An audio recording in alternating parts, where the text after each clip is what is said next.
What is going on, guys? It is Take a Look here, bringing you a bit of a different video today. Now, as you can tell by the title, this is a video concerning my opinion on the current status of the Universal Championship and the current status of one man, Brock Lesnar, the Beast Incarnate. Now, two things I want to say before we get started. Well, actually three, now that that's reminded me. One, sorry about the awful noise of the bloody computer. I'm doing multiple things, and if you can hear the fan noise and stuff in the background, I do apologise. Two, I hope you enjoy the background gameplay. It's a Smackdown.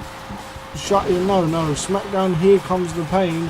Slubber knocker mode, no limit, because I didn't know how long I'd need to talk to you guys about this. So hopefully you enjoy that. And three, I will say this: please stick with me, guys, throughout this video, because I probably will circle back round on a few points, and at certain points it might seem like it don't make sense. It might seem that way to both you and me and bloody everyone, but I assure you I will get back round there. So the first thing I'd like to say is that I don't belong to any particular camp that likes Brock Lesnar, that hates Brock Lesnar, that hates the fact he's champion, or loves the fact he's champion, or anything like that. So this is going to be my opinion, totally based on what I believe to be fact, if that is such a thing. Totally based on facts. So without further ado, let's get into it. First and foremost, a lot of people have the problem that Brock Lesnar isn't there every week. And this is down, obviously, to his contract. Now, to fully understand why Brock Lesnar has this contract, or how Brock Lesnar's contract apparently works, and this is from various different sources, various different articles and videos and such things, so all of this is allegedly, but it's pretty safe to say that Brock Lesnar's in a pretty healthy financial position. But before we discuss the man, the myth, the beast himself, let's get on to exactly why I believe Brock Lesnar is in such a powerful position, or at least part of the reason. I genuinely don't believe that WWE has any big, major draws, mainstream draws, apart from Brock Lesnar. And you can kind of chuck John Cena into that, but he's not quite as mainstream as he should be. And The Rock, not as he should be, but as he could be, I should say. And The Rock isn't really associated with WWE strongly enough anymore that he could be considered a mainstream WWE draw, because he misses some WrestleManias here and there, like he turns up when he can, a very busy movie schedule and a very busy man in general. So without further ado, I'd like to get started on discussing why Brock Lesnar is in the position he is in. First and foremost, you got to understand, or you got to believe, it is down to the WWE's inability to create new stars. And what I mean by that is to create people or personalities, characters that people, aka fans, and even the mainstream media and things like that, would believe are genuine, larger than life characters and have great crossover ability. Now, what I mean by crossover ability is the ability to be recognised outside of a wrestling ring. So, like it says, going back to what I said previously, those are people like The Rock, Hulk Hogan, John Cena, Brock Lesnar. I suppose you could probably chuck Stone Cold into there as well, and potentially The Undertaker, right? Maybe Shawn Michaels as well. But out of those names that I just mentioned, how many people would you say are constantly associated with the WWE? Apart from the likes of Undertaker and John Cena, none of those people that I've mentioned are probably associated with WWE strongly enough anymore to bring in any kind of mainstream attention, or any kind of casual fans back to the product, or anything like that. Like basically fans that WWE had and have since lost. Talking about fans that WWE have had and have since lost, we're going to quickly just gloss over the Attitude Era, right? This was an era between what most people believe, 1997. Some people believe it kicked off in 1996 at King of the Ring when Stone Cold did his Austin 316 speech.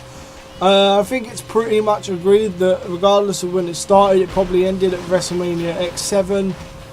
In my opinion, the greatest WrestleMania ever. And, you know, dude, you just got to be honest. Since then, WWE haven't created any new great stars. I mean, maybe one or two, but think of it like this. Back in the day, you could watch wrestling and you could genuinely believe that a Kurt Angle, a Triple H, Undertaker, Kane, The Rock, Stone Cold, any of those guys could win the Mankind even. Let's include Mankind in that. Any of those guys could win the championship one week, and you wouldn't sit there and think, oh my god, what's he doing with the title? Now allow me to elaborate on this point. Essentially what I mean to say is, and I want to go back to 2010 to start this story, right? I would like to go back to 2010.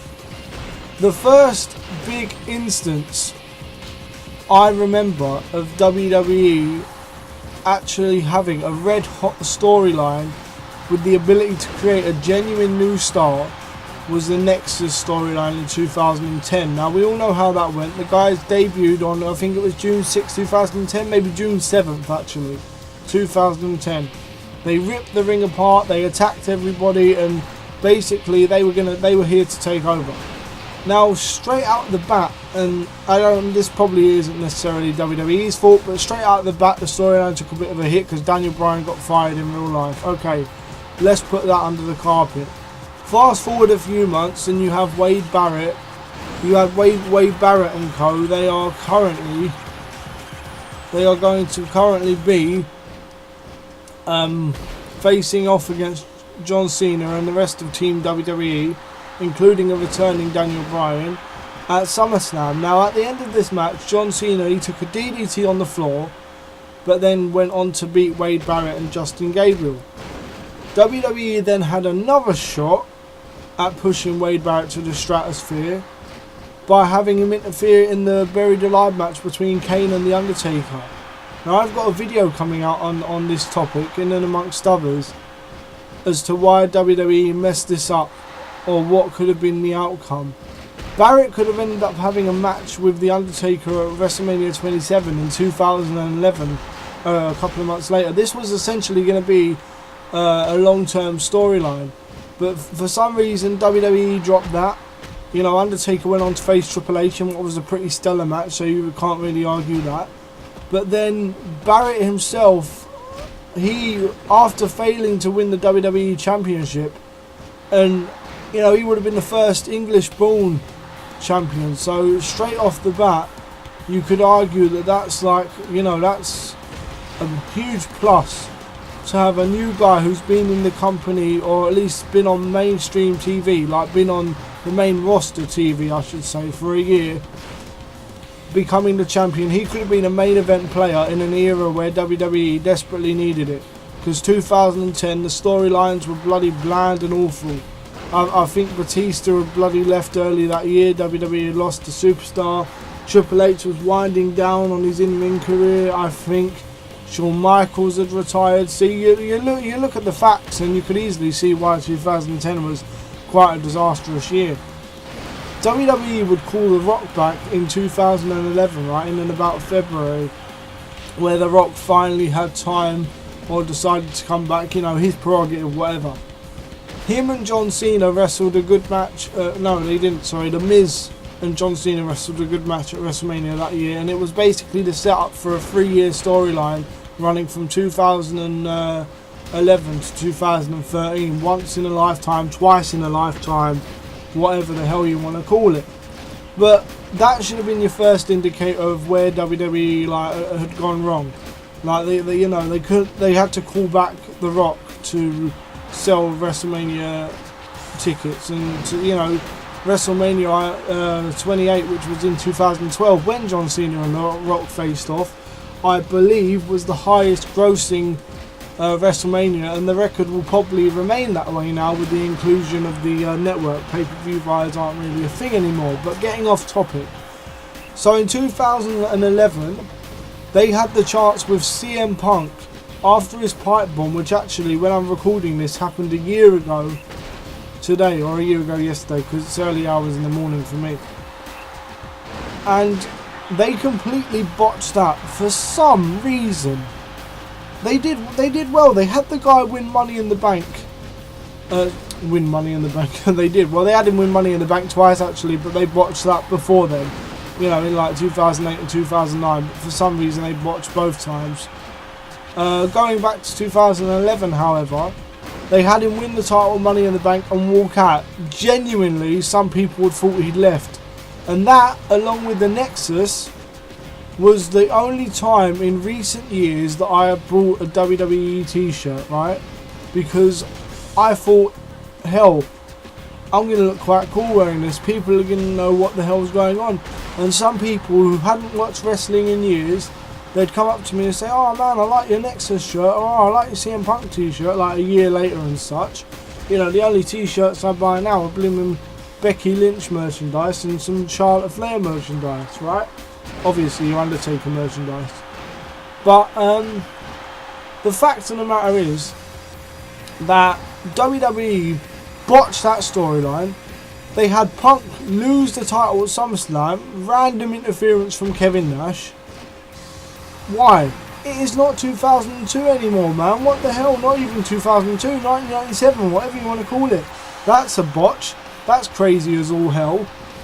Then, oh my goodness gracious me, you completely kill the angle by having him not win the title back at Hell in a Cell, and then like you have him wait until Survivor Series in all that bloody palaver. And the next year, you could say 2012, after they botched the storyline, at this point CM Punk still got the title. Thank God he's won the title. He's kept it for a long time. He had the return of Chris Jericho, where Jericho should have won the Royal Rumble and probably, maybe, won the WWE title? Maybe? I don't know. That one's up to debate. They didn't even have Jericho win the freaking Royal Rumble. They had Sheamus win it instead. And then they had him go on to beat Daniel Bryan, who was another promising star, in 18 seconds. CM Punk and Daniel Bryan did it themselves. Did the best they could for, what, 3-4 months of 2012, and thank God for Team Hell No. Brock Lesnar was already back by this point, but WWE had even botched him. See, that's how bad it is. A lot of people, now that Brock Lesnar's a fucking monster, a monster draw and such, a lot of people actually don't recall or don't remember just how badly WWE messed up his initial return. But we'll talk about that in just a minute. But basically, they brought back The Rock again and essentially had him overshadow Punk. I think Punk was only in about 4 main events out of the whole year of 2012. Basically, he closed the show, I believe, only like 4 times out of 4 pay-per-views in 2012, which says all you bloody need to know about WWE's faith in CM Punk and their ability to create new stars. But, you know, you could argue that Seth Rollins and Roman Reigns, Dean Ambrose perhaps, are like, you know, exceptions to this, but they're not mainstream stars, are they? They're not recognised outside of WWE, I'd say. I mean, I don't know, that's up for debate. Comment in the comment section below about what I'm saying and if you agree and disagree.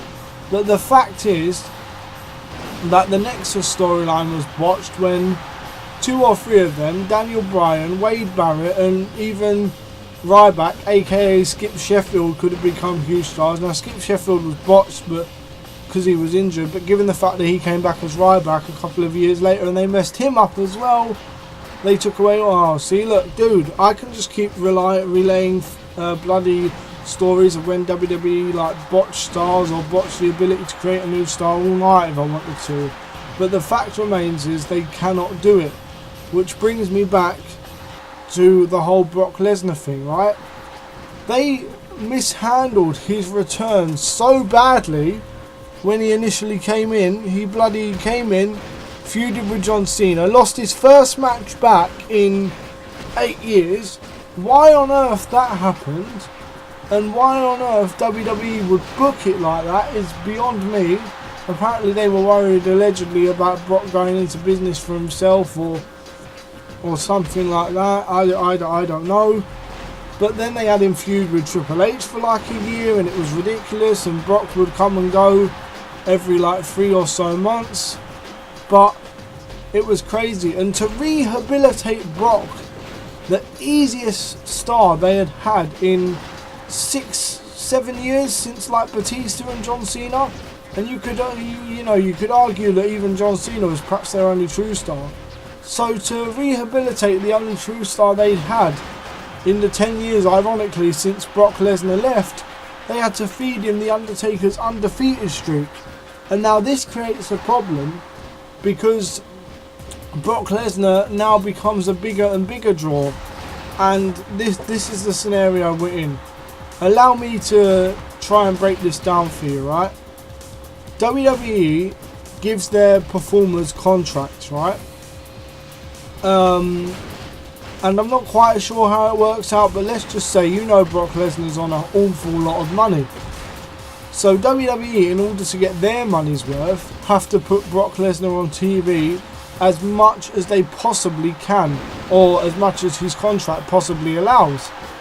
Now, the thing is, every time he's on TV, he has to be the centre of attention. He has to be the main attraction, which he is, the main star, the main attraction.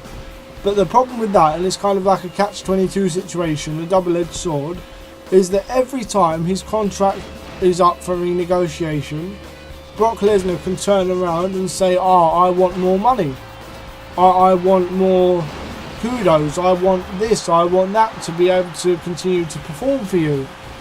And in my opinion, he's perfectly within his right to do so, but we'll get onto that just in a sec. Eventually, you're going to reach a point where Brock Lesnar is such a huge megastar, because WWE keep giving him more money, so they're going to have to feature him more and more. Eventually, it made sense to put the title on him. You've already given him Undertaker's streak, so the only place you can go from there is the title. Some people could argue Undertaker's streak was bigger than the title. But yeah, where can you go apart from the title? And the fact that it stands to reason, I believe the only two people to have beaten Brock Lesnar in outright matches in the last 5 years since Triple H did, is The Undertaker at SummerSlam 2015, because he's The Undertaker, you can get away with a loss to The Undertaker, anyone can. And Goldberg, who is also another huge mainstream crossover star, and who also won the title because WWE are probably paying him an astronomical amount, so they have to feature him in the main spot. Now, as I said, the reason why this is because WWE can't create new stars, and like I said, eventually you're going to reach an impasse where one side or even both sides say, screw this, either I don't want to give you the money or you're not giving me enough money. Now the problem with this is that the championship is on Lesnar, and apparently WWE negotiated an awful deal where Lesnar, can pick when he appears, allegedly. So even though he's got one more match to wrestle, if Vince turns around and says, I want you to wrestle SummerSlam, I believe, and I might be wrong in this, that's why I say allegedly, Brock Lesnar could turn around and say no. And you know what? It's perfectly understandable that Brock Lesnar would say no, because he knows his position. He is in a position, I believe, and this is what my main gripe is, I believe most people who moan about Lesnar not showing up and stuff like that, most people are in a position of envy, would try our best to get the best deal for ourselves, and the fact that some people are angry that Brock Lesnar done that, I genuinely think it sparks to jealousy. And WWE are getting exactly what they deserve from this. The man is a huge, legitimate, industry crossover star. He held a record in UFC of 9 matches and 5 wins and 3 losses and, that one no contest he had. But the thing is, I think a lot of people know that only those losses were probably only due. The first one was inexperience, but the ones after that, the guy had diverticulitis and still fought in the cage. He came back years later and won, and okay, we won't get into all the failed drug tests and all that afterwards, but he still won. The fact is that no one can get near Lesnar first of all in legitimacy, and in terms of like the believability that he can bring to the table. And it's almost like WWE have fucked themselves, not only with contract negotiations, but the company have fucked themselves with the storylines they put him in. They gave this man Undertaker's streak. If he walks away, then Undertaker's streak more or less meant nothing. And you can argue that they've already done that with the whole Roman Reigns bullshit that they pulled last year, but like they had him freaking... They've been having Brock Lesnar run roughshod over everybody for the last, what, 3-4 years now? How can you can't walk away from that? It's unbelievable. But then you get back into that paradox of, well, if they feature him more, he becomes a bigger draw, and if he's a bigger draw, then bloody you have to pay him more, and it's just ridiculous. And the annoying thing, the absolutely annoying thing about all of this is that WWE have another guy who isn't as well known outside of like WWE and stuff, but is legitimate in the sense that he's fought legitimate mixed martial arts. Bobby Lashley fought in Bellator, but this past week on Raw you have Roman Reigns turning around and saying, "Oh dude, you failed in MMA, blah blah blah." The guy has a fucking record, I believe, I could be wrong, but I could swear down he has a record of like 15-2 or something along those lines, Bobby Lashley. Basically, it's a positive win-loss record, and this guy's like, you failed. Dude, you're literally destroying the legitimacy of the only other guy that can measure up to being a legitimate fighter. And oh my god, that shit just, that whacks me.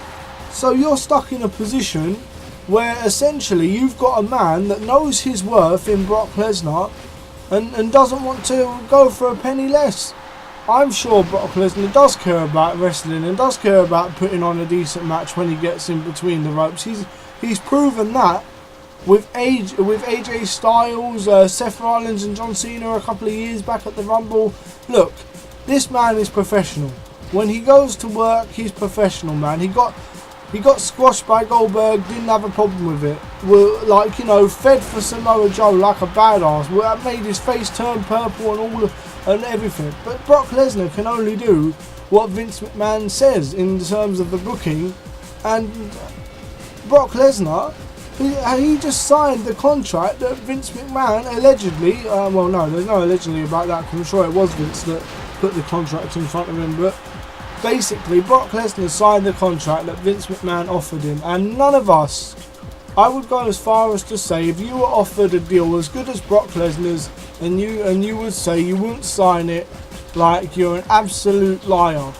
This man has only bloody, he's only bloody doing what all of us would, and the fault of that is down to WWE for not creating bigger stars, for putting themselves in a paradox and not using Brock to put over new stars whilst he's there. This all started when Brock Lesnar beat The Undertaker's WrestleMania streak. Like honestly, if Undertaker won that match and you had Brock Lesnar come back on a mad one and just win a tournament and then beat up John Cena like he did at SummerSlam, it wouldn't have been so bad. The worst thing is that you're giving him a fucking streak that was around for what, 24 years, 25 years. The streak was bloody just as old as bloody me, or I don't know. Well, you get my point. Like, I'm going a bit off topic now, but the fact remains is WWE and Brock Lesnar, the situation currently is making a situation of WWE's own making, and they've only got themselves to blame. Now, whether Brock Lesnar turns up at SummerSlam, I genuinely don't know. Whether Brock Lesnar chooses to turn up at any time, or whether he just chooses to bloody drop the Universal title in the trash and say, "Oh, I'm not coming back." As much as I hate to admit it, and much as I don't believe that he should, short of dropping the title in the trash, which he shouldn't do. If Brock Lesnar decides after this one match, I don't want to come back again, or maybe he's already worked all of his matches in his contract. We don't know. If WWE don't want to pay Brock the money that he's asking for an appearance, they've got no one to blame but themselves, because it's been a situation of WWE's making, and it's their fault, it's their problem through to multiple things. And you can't say that, you know, they haven't had multiple opportunities to either create just as bigger stars, at least within the wrestling world, or at least, you know, not go all in on Brock Lesnar, knowing full well that when they renegotiated with him in 2015, that on this storyline trajectory that they were on, short-term booking, it's like they didn't realise the guy would ask for more. I don't know. Let me know what you think. Obviously, if you know, if you disagree with anything I've said, that's fine.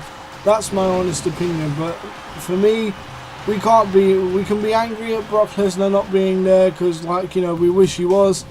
But we can't be angry at the man for getting the best deal that he possibly can from a company that is too short-sighted enough to see that this was going to happen eventually. I don't know, that's my honest opinion. Anyway guys, like I'm going to say, thank you very much for watching. There's a little bit left of this, well, there's quite a while left of this footage. I will leave it for you because, you know, probably some of you want to see whether I actually reach the the end game. I think back in the day you had to get 100 on these or whatever. But honestly, rate, comment and subscribe. Please, genuinely, let me know on Twitter or in the comments what you thought of my comments and my thoughts, and whether you agree or whether you disagree, man. Like, it just had me heated. That, like, it just seems that, you know, you want to take away from Seth Rollins and Dolph Ziggler having a great match on Raw. You want to take away from Team Hell No reuniting by moaning that Brock Lesnar isn't there. We know he's not there. We know why he's not there, but, you know, what can we do? Until something happens, or until either WWE or Brock budge, I should say, nothing's going to happen. My honest advice, get the title off Brock as soon as you can, and put it on Seth Rollins, and go again. You know, WWE don't need Brock Lesnar, and I honestly think Brock Lesnar doesn't need WWE. But the unfortunate thing is actually that WWE need Lesnar more than Lesnar needs WWE. But genuinely, I don't think any of them need each other. The thing is, just put the fucking belt on Daniel Bryan and people would be happy. I don't know, guys. Like I said, let me know what you think. Thank you very much for watching. Bye bye.